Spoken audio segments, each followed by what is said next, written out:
Kita masuk ke bab mujahadatun nafs. Apa arti mujahadah? Mujahadah dari kata jahada, yujahidu, mujahadatan, fa'ala, yufa'ilu, mufa'ala. Artinya apa?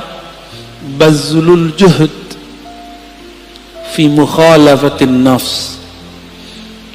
Mengerahkan tenaga semaksimal mungkin untuk melawan kehendak-kehendak buruk dari dalam jiwa. Jam segini enaknya tidur atau ngaji menurut badan nih, tapi batin bapak maunya ngaji. Maka yang duduk sekarang itu bukanlah nafs yang ammarah, tapi nafs yang sudah mulai masuk ke gerbang mutmainnah. Baru gerbang pak, jangan senang dulu. Ya, an-nafs ini jiwa kita, sebagaimana sudah masyhur disebutkan dalam Al-Quran. Ada yang disebut innan nafsa, sesungguhnya jiwa. Ada yang apa? Ammarah, bukan amarah. Ammarah. Ammarah bahasa Arab artinya yukthirul amra, banyak nyuruh-nyuruh kepada apa? Bisu, dengan yang buruk-buruk. Jam 3 enaknya tahajud atau molor. Molor ya. Itu normal. Normal itu. Tapi mujahadatun nafs itu melawan sisi normal manusiawi, menjadi di atas itu. Yang gak pernah tidur, yang gak pernah capek itu siapa? Malaikat. Malaikat itu gak pernah tidur. Maka di saat seseorang melawan rasa ngantuknya, dia sedang menghidupkan sisi malaikat dalam dirinya. Karena dalam diri kita ada karakter nuriyah, karakter malaikat. Kalau mau makan, antum mau makan nih, normalnya orang kalau pagi-pagi jam 7, jam 8 lapar nggak? Terus antum shaim, puasa, malaikat makan nggak? Itu namanya mukhalafatun nafs, mencoba melawan kebiasaan diri. Biasanya makan, dia nggak makan. Jiwa itu level pertama namanya ammarah bisu. An-nafs al-ammarah bisu, jiwa yang selalu mengajak kepada yang negatif. Enggak saya, enggak antum, sama. Mau ustadz, mau kiai, hatta wali, apalagi cuma wali murid ya. Hatta wali Allah itu ada an-nafsnya al-ammarah bisu dalam dirinya. Bedanya dia bisa meredamnya. Jadi jangan dikira para wali itu selamat juga dari an-nafs al-ammarah. Dia ada dalam dirinya, namun Allah mengizinkan untuk meredamnya. Ciri-ciri an-nafs al-ammarah, ide-idenya untuk berbuat yang rendahan itu lebih banyak daripada yang tinggi, yang bernilai. Keinginannya untuk berbuat yang buruk lebih banyak daripada keinginannya melakukan kebaikan. Itu ammarah bisu. Bahkan ammarah bisu ini lawan dari nafsul mutmainnah. Dia menjadi agen-agen maksiat. Kalau ada dia, maksiat tambah seru. Itu ammarah bisu. Sebenarnya itu diri kita sendiri ya. Jadi jangan dilihatkan ke orang, itu kita sendiri. Kalau dia agak baik dikit, dan menjadi an-nafs al-lawamah, jiwa yang lawamah. Apa arti lawamah? Lama yalumu lauman, mencela. lawamah yang banyak mencela dirinya, menyalahkan dirinya. Coba antum habis maksiat nyesel nggak? Habis nyesel nyalahin diri nggak? Atau nyalahin orang? Sama, nyalahin diri, nyalahin orang, berarti an-nafs al-lawamah. Ada penyesalan, lalu mengalamatkan penyesalan itu ke orang lain, ini gara-gara dia nih, gitu ya, atau ke diri sendiri. Kalau sudah bisa menyalahkan diri sendiri, berarti sudah lolos dari nafsul ammarah masuk ke nafsul lawamah. Dari nafsul lawamah sudah di ujungnya, karena sudah bisa memandang bahwa diri kita lah yang bermasalah. Ciri-ciri nafsul lawamahnya belum bisa disembuhkan kalau maksiat, kalau salah selalu menyalahkan orang. Ini karena handphone nih, ini karena musik nih, musik yang disalahin. Kan baru muncul kemarin ada artis mau hijrah, mau tobat, yang disalahin gitarnya, yang disalahin dia, yang maksiat yang disalahin musiknya. Musik itu awal pembuka maksiat. Masya Allah, saya nggak bela-bela musik juga karena saya nggak bisa main musik, tapi kalau dia menyalahkan musik berarti dia belum menyalahkan dirinya sendiri. Yang disalahkan diri kita sendiri. Anda mau tanya sama antum, lebih berbahaya musik atau smartphone? Penyebab maksiat. Lebih banyak maksiat yang ada di smartphone yang antum pegang itu atau musik? Cuma karena musik banyak lawan jenis yang suka sama dia, lalu dia tergoda, yang dia salahkan musiknya. Ada kok orang main musik gak tergoda, malah gak laku-laku juga ada. Jadi gagal karena belajar tazkiyatun nafsnya tidak benar. Belajar tazkiyatun nafsnya ala hawa nafsu yang baru. Jadi belajar tasawufnya tidak dengan cara ulama ahli tasawuf, tapi dengan cara ulama yang mengharamkan tasawuf. Akhirnya begitu jadinya. Ya, terjadilah yang antum tonton beberapa bulan ini. Rame nggak? Rame, ya. Berarti ada yang masalah dalam dirinya, ada masalah dalam gurunya, karena tidak bisa mengarahkan. Jika engkau ingin menyalahkan orang, salahkan diri sendiri. Kita kalau maksiat nggak usah salahkan orang, kita yang masalah. Baik. Nafs berikut apa? Udah lawamah, naik ke mulhamah, fa'alhamaha fujuraha wa taqwaha.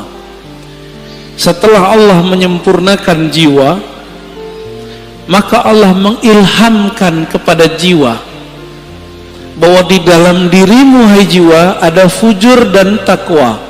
Ini banyak yang salah terjemah ayat, dikira Allah lah yang membisikkan kepada jiwa keburukan dan kebaikan. Bukan. Coba perhatikan ayatnya, fa'alhamaha fujuraha.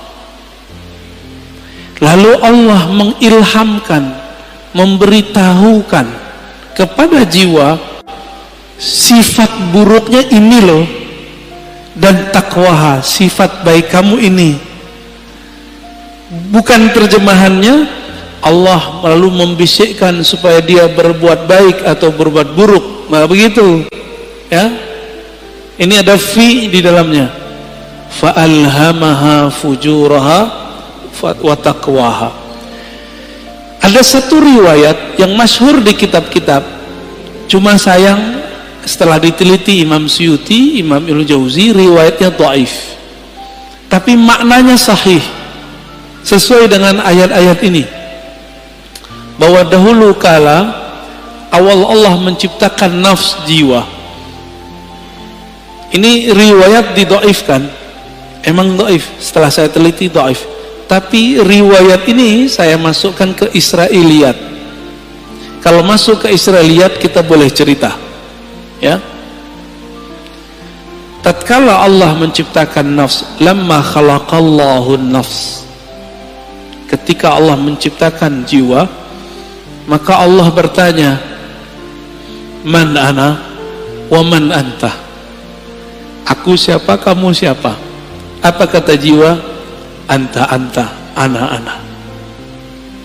Apa kata jiwa? Ente ente, ane ane. Jadi yang suka ngomong gua, saya, itu sifatnya nafs. Jujur, suka nggak ngomong saya, menurut gua? Seneng nggak? Seneng ya? Kok dia nggak menghargai saya? Gitu. Pernah ngalamin gitu nggak? Ya. Kok dia nggak menghargai aku? Ada perasaan begitu dalam berinteraksi? Berarti nafsnya lagi on, Pak. Lagi on itu. Ditanya lagi, man anta wa man ana, siapa kamu, siapa aku? Sama jawabannya, aku, engkau. Makanya sifat egois itu sifatnya nafs, bawaan nafs. Jadi nafs ini itu dulu pernah Allah Subhanahu wa taala celupkan kepada bi'iruz zulumat, ke dalam kegelapan syahwat. Masing-masing kita punya, Pak.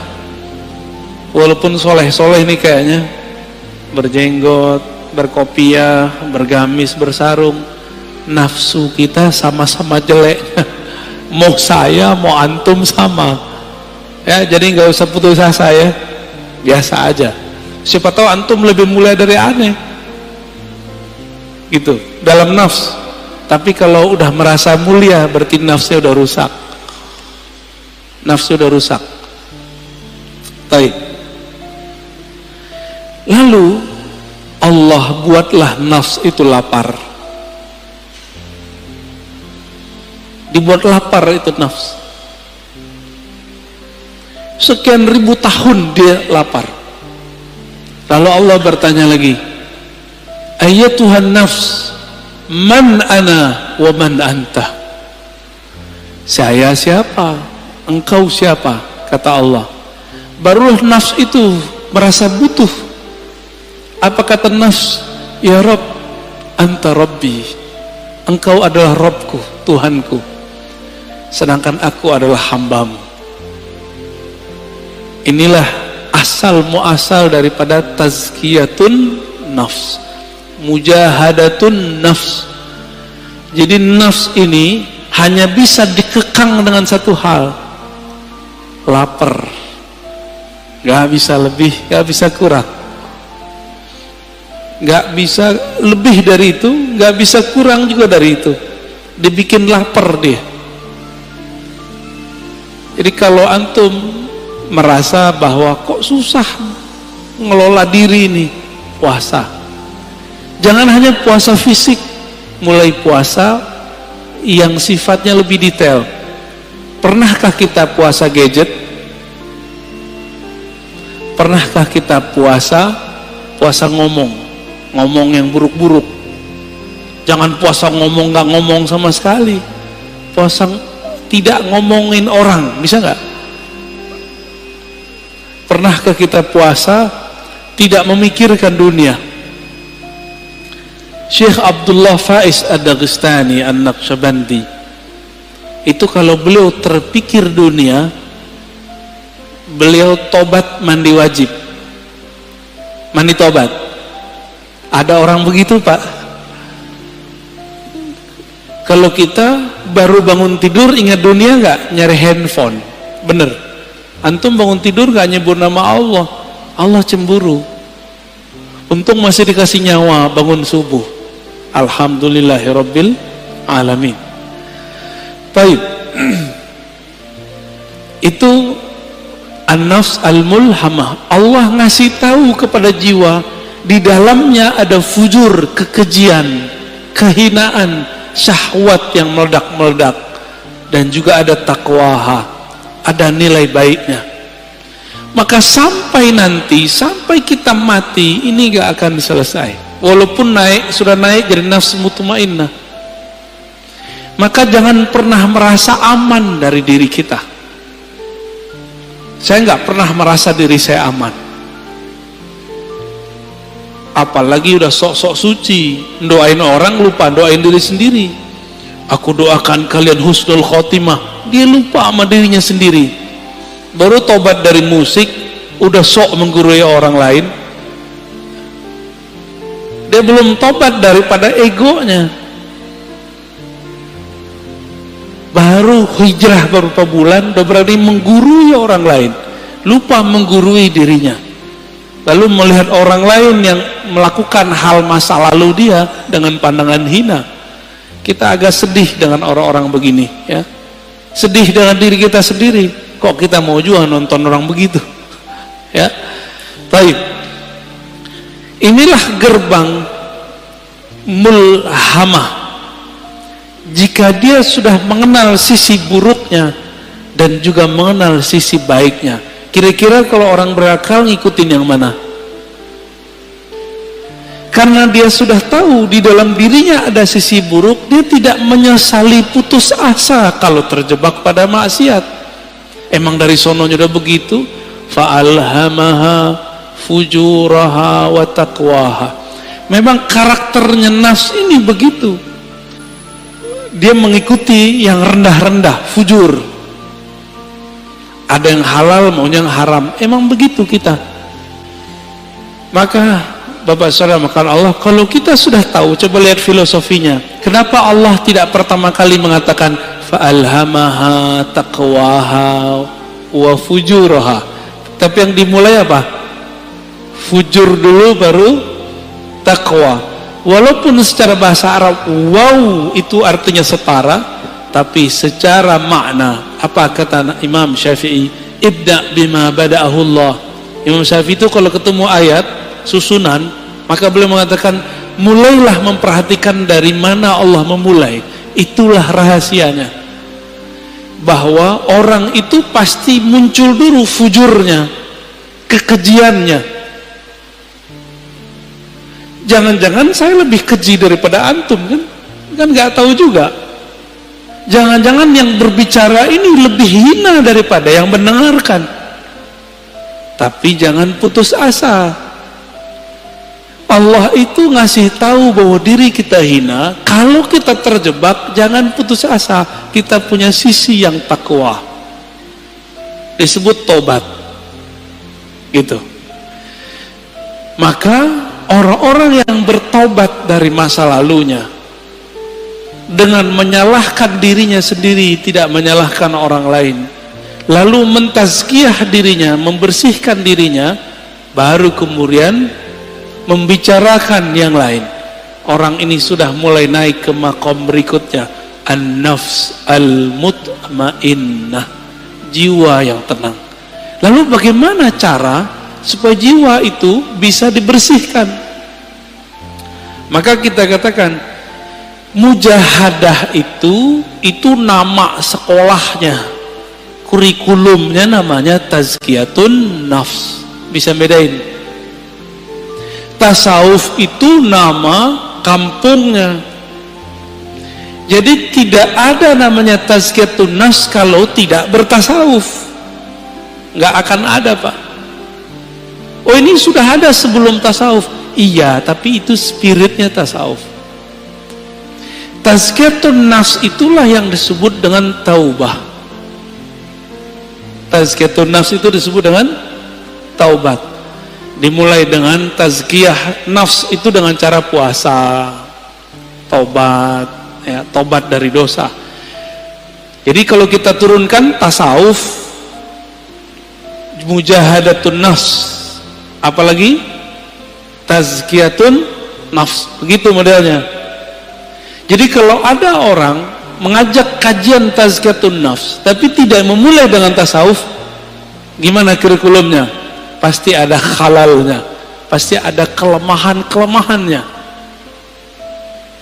Kayak gitu modelnya. Karena nggak tahu petanya tadi, dimulai dari jiwa yang 4. Ammarah, lawamah, mulhamah, baru masuk mutmainnah. 4 aja udah cukup dulu sebelum yang 3 yang lain. Jadi taubat itu bukan saja dengan cara mencela maksiat kita. Taubat itu dengan cara tazkiyah, itu pertama. Lalu tahliyah yang kedua. Apa arti tazkiyah? Membersihkan diri dari yang kotor. Kita kalau mau sholat, tubuh kita kotor, kita langsung sholat atau mandi dulu? Mandi itu namanya tazkiyatun nafs. Mandinya orang-orang maksiat tobat. Supaya simbol dan maknanya nyatu, maka ada namanya mandi tobat. Pernahkah kita mandi tobat? Maka mulai pagi ini coba Bapak sekali sehari niat kalau mandi itu mandi tobat. Mau ngamalin? Ya. Jadi ketika kita mandi, kalau mandi tobat berani nggak pakai celana? Maka pakai kain basahan. Kecuali antum bukan mandi tobat, pakai kain basahan atau pakai celana kita mandi. Cara mandinya gimana? Mulai dari wudhu, lamain di kaki, siram kaki kita dulu. Udah siram kaki, mulai pundak, baru kepala. Niatkan, ya Rob, ampuni dosaku, jadikan dosaku hanyut seperti hanyutnya daki-daki di badanku dengan air ini. Dalam hati kita ngomong. Itu cara mandi tobat. Dulu mandi tobatnya cuma diajarkan di surau-surau, zawiyah-zawiyah. Ini sekarang kita bagiin aja lah, ya. Lama amat antum mau jadi orang bener. Kita juga lama menjadi orang bener. Dulu harus ngaji dulu. Nah, sama-sama belajar bener kita, ya. Mau ngamalin ya? Sama-sama kita amalkan mandi tobat. Bid'ah itu Ustaz, ya makan aja tuh bid'ah itu. Ini udah diamalkan banyak ulama. Dari mana dalil mandi tobat? Teman-teman, orang masuk Islam mandi nggak? Dianjurkan mandi nggak? Bener. Maka ada mandi dari kafir masuk Islam. Dari situ ulama kita ngambil, kita sudah Islam, melakukan maksiat, udah tahu lebih gede nggak dosanya? Lebih gede dosanya, maka secara batin lebih kufur. Masuk lagi ke ranah iman, kita mandi lagi. Dari situ dalilnya, ya. Jadi mandi tobat bukanlah bid'ah. Mandi tobat adalah sesuatu yang lebih sunnah daripada mandinya orang kafir masuk Islam. Orang kafir masuk Islam wajar, dia tadinya kafir, sekarang masuk Islam. Kita ini sudah Islam, tapi melakukan kerjaan orang-orang kafir. Lebih kufur nggak? Lebih wajib nggak kira-kira mandi tobatnya? Menurut saya itu lebih wajib, ya. Coba mandi tobat. Ini amalan para wali Allah. Para wali Allah itu, teman-teman, sahabat-sahabat karena Allah, amalan intinya itu tobat. Tobat itu adalah praktek tazkiyatun nafs. Ini ada orang ngaji tazkiyatun nafs tapi nyalahin ini, nyalahin itu nggak benar tazkiyatun nafsnya. Kalau mau jadi diri kita benar, orang lain benar, mulai dari tobat. Tobat itu isinya apa? Muhasabatun nafs wa nadmuha. Menghitung-hitung kesalahan diri lalu menyesalinya. Maka Nabi berkata, an-nadamu taubah. Hadis sahih. Yang disebut taubat itu kamu menyesali. Bagaimana mungkin menyesalinya kalau tidak pernah menghitung kesalahan diri sendiri?